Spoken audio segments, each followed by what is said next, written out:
So I was going to sit here and talk for a minute or two, and then I found myself making some notes, and it's become a whole lecture here. But we'll go with it anyway. I've got my little notes every now and then. You'll see me referring to them. What spurred this on was that I found myself the last 2 or 3 days struggling to sit down and do some work. Everywhere I sat, there was a kid around or someone was around, and it was never the right time.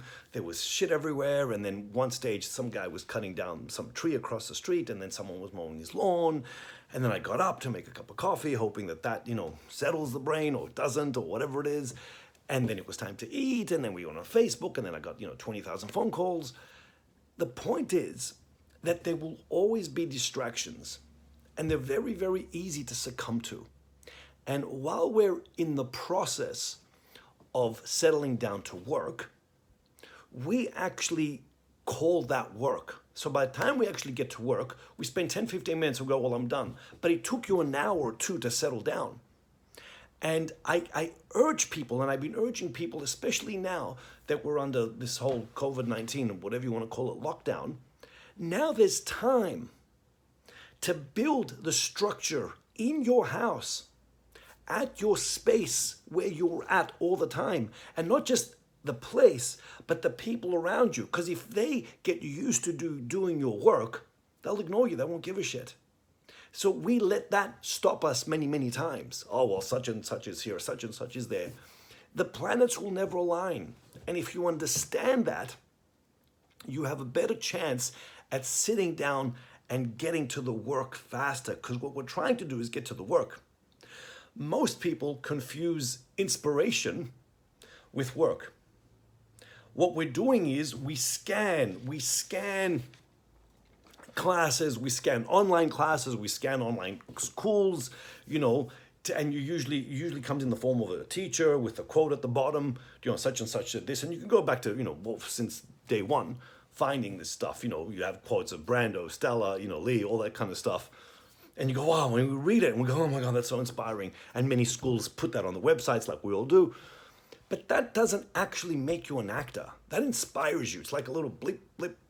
That doesn't cut the gap between where you are and where you want to be as an artist. See, most of us have an idea or a vision of what we want our career to look like.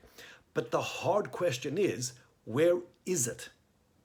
Not where you want to be, where is it? What's the reality of your situation?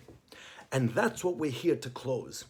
There's no magic bullet to this. There's no shortcut. There's not who you know. It's what you're capable of. That's the one ingredient that makes careers, right? And I don't just say that intellectually. That's not what I call an uneducated guess. That's a very educated guess. I've spent thousands of hours in classes, and I've been around, let's call them successful people, right? And that's the trait that they have. They work. We have a massive gap, and the only way to close that is to work, and to get closer to where we want. So inspiration is good to some degree. We all need it. But if the inspiration doesn't translate to work, then what's the point? I can fill up class after class of inspiring people. But if you don't cut it down to work, if it doesn't translate, then it's completely wasted. Do you know what I'm saying? The point is this. Most of us, when you talk to people, especially about acting, they think they can do it. And I hear this all the time. When I get my big audition, I'll be amazing. It's like a writer. To write, when you have an idea, you've got to write it. It takes work to write. A painter has a vision. They have to put pen to paper and paint on a canvas. As actors, we sit back and we live in this comfort zone. I'll be okay, I'll be okay, I'll be okay. We take in inspiration, or we take in ideas, actual acting techniques, and we think about them up here. Well, that's not for me, or I think I know this, or no, or I don't think I'll ever use that. And we're shortchanging ourselves, because this is the tool that makes your capacity as an actor grow. It's more approachable, more reachable for you as an artist, so you know what your body's capable of. And see, if you don't push yourself at your house, if you don't push yourself in your own private time consistently, it's like, someone jumping, right? They jump consistently to get to that level. If you're not doing it in your own time, you will not get to do it in your audition. You will not get to do it on the film set or on the stage. And what happens is, this is the cost of it. What happens is, when you leave the audition or you leave the set, you go, oh, I imagined it going in this direction, but it went in that direction. And we all start blaming everyone. The script, the person who did this, the person who interrupted me while I was talking, the person who did that. It comes down to one person, you. You had not conditioned your body and your capacity as an actor to be able to deliver to some degree what you wanted. So I want you all to start being more responsible for your own career and to realize that there are no shortcuts. It's not who you know. It's not where you live. It's what you're capable of. Because capacity is what people are attracted to. That person is a good actor. They'll come find you, right? If you're not, doesn't matter if you're in Hollywood, doesn't matter if your best friend is blah, blah, blah, blah, blah. If you can't deliver, then what's the point of it all? And there's only one person, only one responsible for that. And that is you. I can't tell people enough that, right? So sometimes, look, let's be honest, a lot of our work, a lot of aspects of our work are tedious. You know what I'm saying?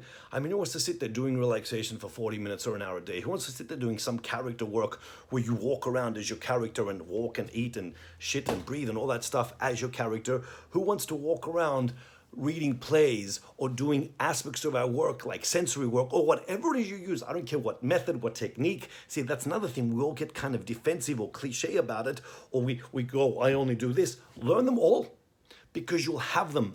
Actually have them. And you don't master anything by doing once. That's the problem with a lot of actors. We hear some bit of information, we write it down on our script, and we think we've mastered it. You don't. You have an idea of it. It's up in your head. And that's just getting you in shape.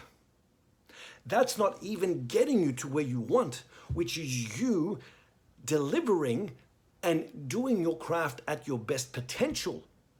And if you want to talk talent, talent is what you see appear, but how it comes across is called work. Because when you have an amazing idea or an amazing insight or an amazing interpretation from a character or something, and you can deliver it, that's a career. Then people go, wow, not just he's a good actor, his material translates and feeds and comes across. You know what I'm saying? Like last night, I saw the thing that Mark Ruffalo's in. I know this much is true. And the amount of people that text me and email me saying, oh, are you watching it? Of course I'm watching it. The guy's brilliant in it. Didn't happen overnight. I was in an acting class with him many years ago. And it was in '89 when I got there. I went to Stella's class and he was right there on stage. And you don't know how much theater he's done. You don't know how many scenes he did, from Chekhov to fucking Shakespeare to this to that. I remember doing Ibsen. I remember doing a Long Day's Journey for fucking weeks, not just weeks, probably months, on stage every day, and Stella would kick his ass in. That's how you become Mark Ruffalo. So most people now will watch it, will pick a scene, and they're going to do some watered-down version of it as a screen test or a thing. Ugh. You will not match up to that. Your capacity's down here, his is up here. Not by any other reason but work. And what we're trying to do is get you to understand that. And it's, you know, sometimes it's difficult as a teacher, and I know a lot of teachers face this because it's hard to tell people what they don't want to hear. But that's what they need to hear, because we're trying to change your habits to produce better quality work. And change is difficult. Change comes with a lot of resistance. Change comes with a lot of work and effort, and it's painful because it requires energy, and we don't want to change it. A big part of also change is fear, because we're afraid that we won't get it right. And I'm like, you need to not get it right. You need to find where you're at and work on your deficiencies and build so you get it better or closer to right more frequently. Then you'll feel more comfortable in your work when you're out there. Because that fear of not getting it right, that fear of or people judging you, will translate to your work when you're out there. And there won't be time. See, you can't catch up with these things. It's like I tell people, you know what I'm saying? It's like a diet. People don't just diet the day before the wedding. It's pointless. That's how people treat the acting career. I'll get all my work done when I get the audition. I'll get all my work done when I get the script. It's pointless. You have to actually do this stuff. It's what Michael Chekhov said. Don't dismiss anything till you make it practical, meaning don't sit back like an actor going, well, I think this and I think that, and I heard that acting teacher say that. It's all up here. Take all the ideas in, move the body around, do whatever you have to get your ideas across, act them out, try them again, try them with adjustments. That's the work. Then you're more in shape as an actor so that you're able to deliver closer to what you envision. And I want you all to understand this. And these are the things that we don't want to hear sometimes. You are the only one that's responsible for your career. You're the only one that can do it. You're the only one that can kill you, meaning kill the career. There's no bullet, there's no magic shortcut, there's no magic pill, there's no magic acting teacher living in a mountain somewhere. It's just you and your little workspace of exploration and capacity. And you are the only one that's stopping yourself also from getting there. I don't want to say it's laziness, but that's a big part because we get comfortable, it's cold, it's shitty, we don't feel like it. So the idea lives there. But I think the bigger part of that also is fear of what people will think. If I make my statement, say I'm an actor, you're going to hear all the bullshit. Oh, really? You're not an actor. What have you been on? Blah, blah, blah, blah, blah. And you go, no, this is part of my journey to becoming the actor I need to be, to do this stuff. Because that's what the great ones do, all right? We don't. They do. They've got amazing careers and amazing Academy Awards, and we expect the same result. I mean, it's stupidity. So now is the perfect chance to get out there and stop assuming that your career will happen. Because as I tell people, if you're trying to get up here and you're going at the rate you are now, you need to ask yourself this: will you honestly get there? There's a very, very, very good chance that you won't. And it's risky to do this. We expose ourselves to so much criticism and we expose ourselves to so many opinions. But they're the people that aren't doing. They just got opinions. You're doing it. And you're better off being here than over there. Failing again and again. Fail in your living room. Fail in create your actor studio at your house. So that becomes your workstation. That becomes your workshop. You know what I'm saying? Because there's no other path to this elusive dream that you have. And what happens is you sit back and you justify it up here. Well, I'm doing okay. And then you see something like last night, like something that inspires you. And then you want to, out of nowhere, jumpstart the engine again when it's been fucking dead for years or months because you haven't done anything. And then you expect miracles. The gap will stay a gap. It's consistency of work that gets you there. And it requires boldness, it requires risk, it requires to put your ego aside, it requires energy, discipline. And you've got to do this to yourself. And I'll tell you, this is the big thing which I struggle with. And I see this a lot. I see it in myself. I see it in a lot of acting students. I see it in a lot of actors that I know. We don't see the loss of not doing it. But it's worth pushing yourself, because when you push yourself, you live in this environment where you're now able to have this unique, it's not unique with an ego. It's unique because it's your perspective based on who you are as a human being, your own growth. So you have a unique insight into certain aspects of life. And you have an urge to express those. And the best way to express them is through your art, through a painting, through a dance, through something you wrote, or through your own acting, which is what we've chosen primarily.